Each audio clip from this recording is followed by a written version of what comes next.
Hello friends.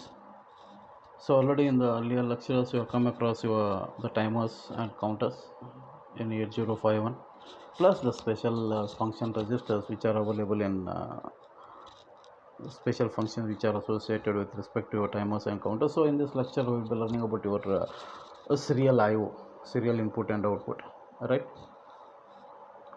Okay, so before beginning our serial data, that is input and output, so we say in most of your computer, whatever the computers you have, so computers must be able to communicate with other computers in modern multiprocessor distributed systems. So one way to communicate is to send and receive data bits serially. So the 8051 has a serial data communication circuit that uses the register, serial buffer register, SBUF, serial buffer register, to hold data. So register SCON, serial control register, controls data communication. Register PCON controls data rates, and pins RxT, that is P 3.0, and T and pin labeled as TXD, okay, that is transmit data, okay, that is P 3.1. okay, these pins are connected to the serial data network. Okay, serial buffer is physically two registers. So one is write only and is used to hold data which is to be transmitted out of the 8051 via TXD pin. The another is read only and holds data received from external sources via RxD pin. So both the registers are mutually exclusive registers and use the address 99.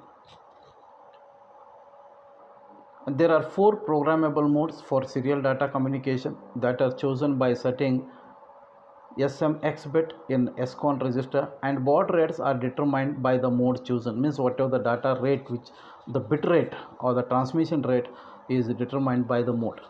Okay, so coming to the next one, that is your serial port control register, that is SCON register. Okay, so SCON is 8-bit register used to program the start bit, stop bit, and data bits of data framing. Okay, so where SCON is 8-bit register, from the figure you can observe the MSB bit is labeled as SM0, okay, and bit number 6 is labeled as SM1, bit number 5 labeled as SM2, bit number 4 is REN, bit number 3 is labeled as TV8, bit number 2 is labeled as RB8, bit number 1 is labeled as TI, and the LSB bit, that is bit 0, it is labeled as RI, that is receive interrupt. Okay, so the MSB bit labeled as SM0, that is serial port mode bit 0. Okay, so either it is set or cleared by program to select the mode, and bit number 6 labeled as SM1, that serial port mode bit 1, set or it can be set or cleared by program to select the mode. So these two bits, SM0 and SM1, they determine in which mode, okay, in which mode it has to work. Okay, means it determines the framing of data by specifying the number of bits per character and the stop bit and the stop bit. So if both the SM0 and SM1, if they are mode as 00, okay, then it will be working in mode 0, then that is your serial mode 0, just it will be working as a shift register, and the baud rate will be frequency divided by 2. Okay, the baud rate is half of your operating frequency, f divided by 2.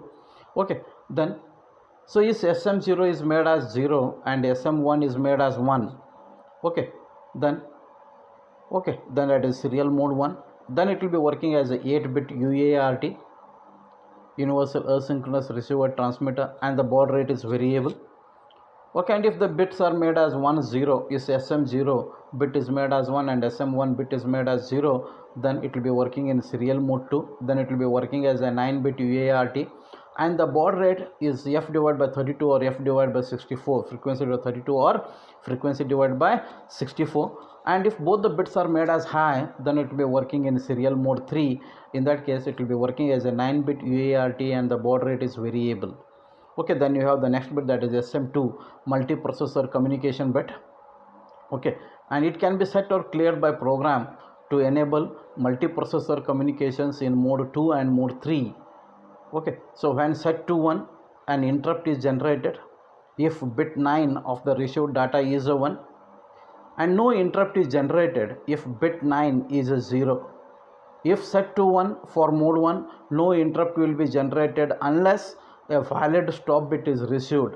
and it is cleared to 0 if mode 0 is in use, right? Then you have the next bit, that is REN, receive enable bit, set to 1 to enable reception, clear to 0 to disable reception. Means whether your serial communication, whether it should act as a receiver or transmitter, okay, it depends.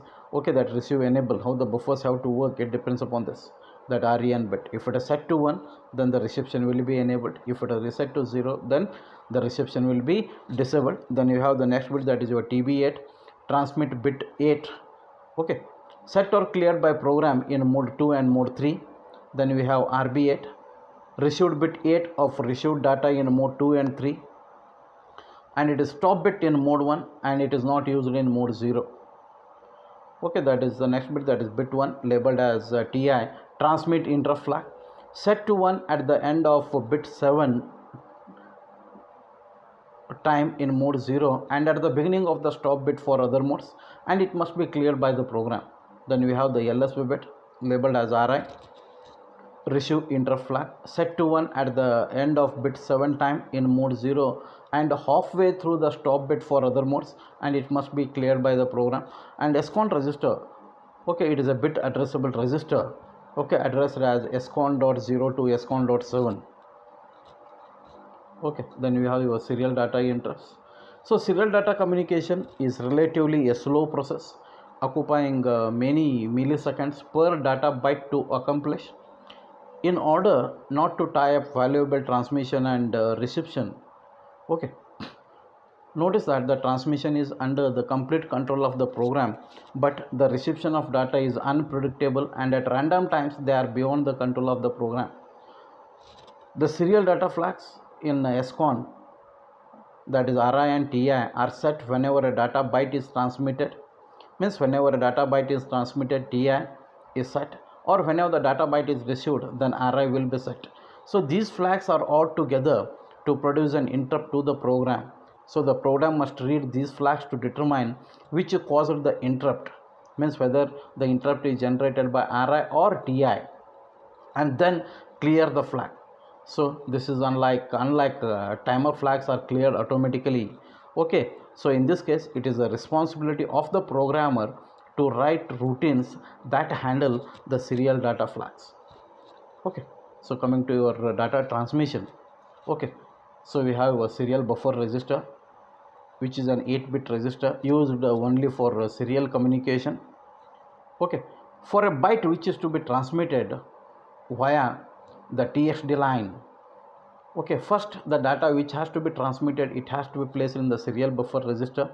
The moment a byte is written into the serial buffer register, it is framed with start and stop bits and transferred serially via the TXD line. So the serial buffer register holds the byte of data when it is received by 8051 via RxD line.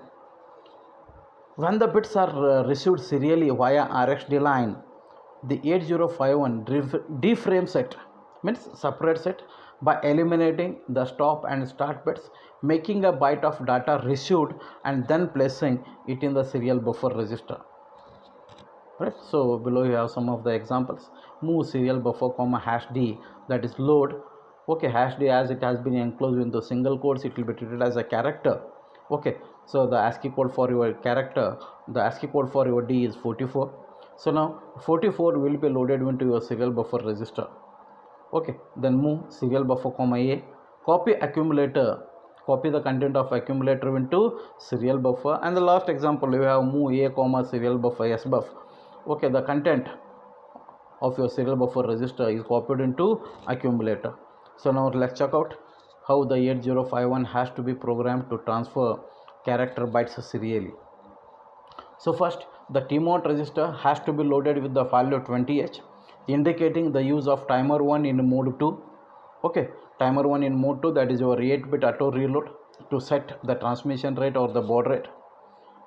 Then the TH1 is loaded, the register of your timer 1, the TH1 is loaded with one of the values to set the baud rate for serial data transfer.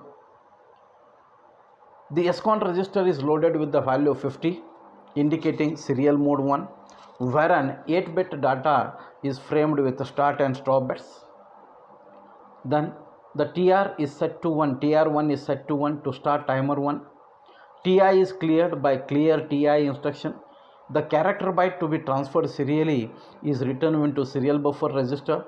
Then the TI flag bit, the transmit interrupt flag bit, is monitored with the use of instructions like JNB, jump if no bit.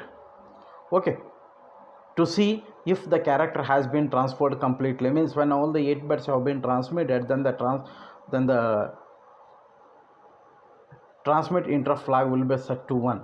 Okay, so just keep on monitoring the TI flag. So if all the 8 bits have been transferred, then the TI bit will be set to 1. Okay, so when the 8 bit data has been transferred, TI bit is set to 1, then again go back to step 5, clear your TI flag, then load the next data which has to be transmitted into your serial buffer register, then continue it, right? Then you have your how to determine the mode 1 baud rates, right? So timer 1 is used to generate the baud rate for mode 1 by using the overflow flag of the timer to determine the baud rate frequency. Okay, typically timer 1 is used in timer mode 2 as an auto reload 8-bit timer that generates the baud frequency. Okay, then we have by using the formula like the baud rate. Okay, by using the formula, okay, so you can determine what is the frequency of your baud rate. Okay, then the SMOD register, SMOD is the control bit. SMOD is the control bit which is available in PCON and can be 0 or 1, which raises the 2 in the equation to a value 1 or 2. If timer 1 is not run in timer mode 1, then baud rate is, okay, F baud equal to 2 SMOD divided by 32. 32 is in decimal, that is a D which have been indicated, into timer 1 overflow frequency. And timer 1 can be run using the internal clock or as a counter that receives clock pulses from any external source via pin T1. Okay, and the oscillator frequency can be chosen to help generate both standard and non-standard baud rates. If standard baud rates are desired, then the operating frequency, oscillator frequency, should be selected as 11.0592 MHz. Okay, so this is below an example, okay, which was shown. So if you want to set a standard rate of 9600 Hertz, okay, by setting your timer 1, okay, which can be found as follows, right? So coming to your serial data communication by using your RS-232, right? So to allow compatibility among different data communication equipment made by various manufacturers, an interfacing standard called as RS-232 was set by Electronics Industries Association in 1960, right?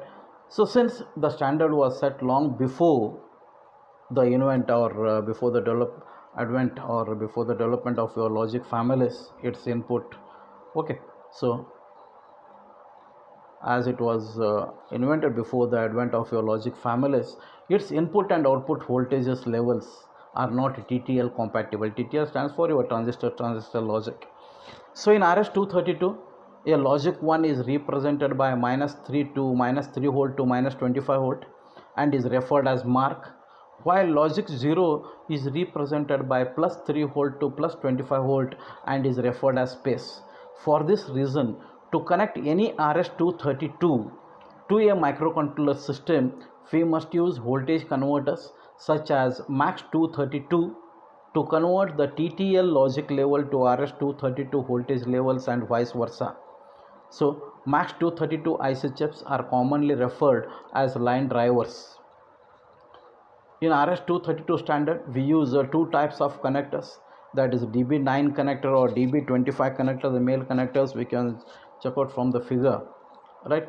So the pin description of your DB9 and DB25 connectors are as follows.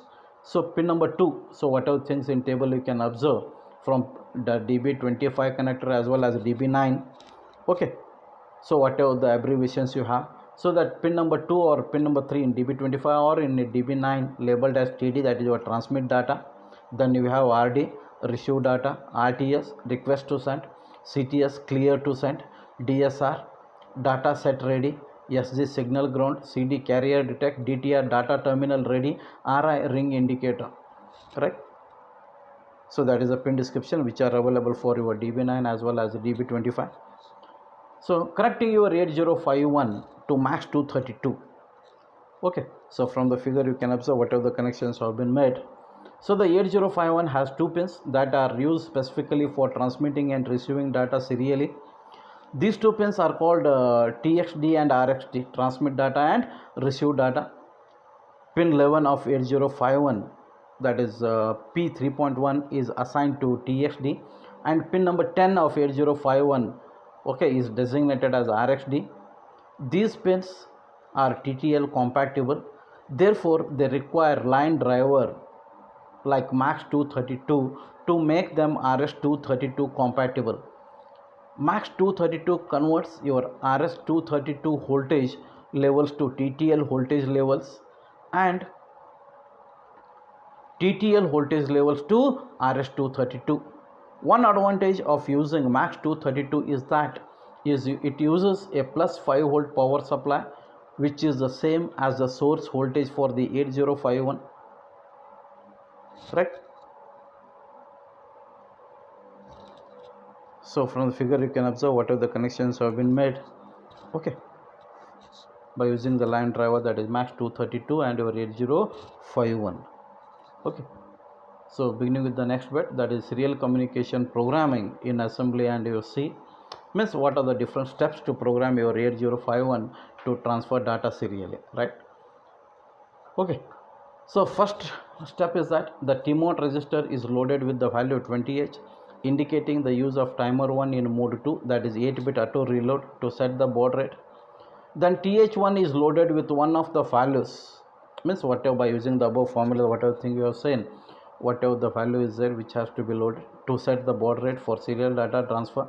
Then SCON register is loaded with the value 50, indicating serial mode 1, where an 8-bit data is framed with start and stop bits. Then the TR1 is set to 1, means to start your timer 1. TI is cleared by using the instruction like CLR TI instruction. The character byte which is to be transferred serially is written into serial buffer register.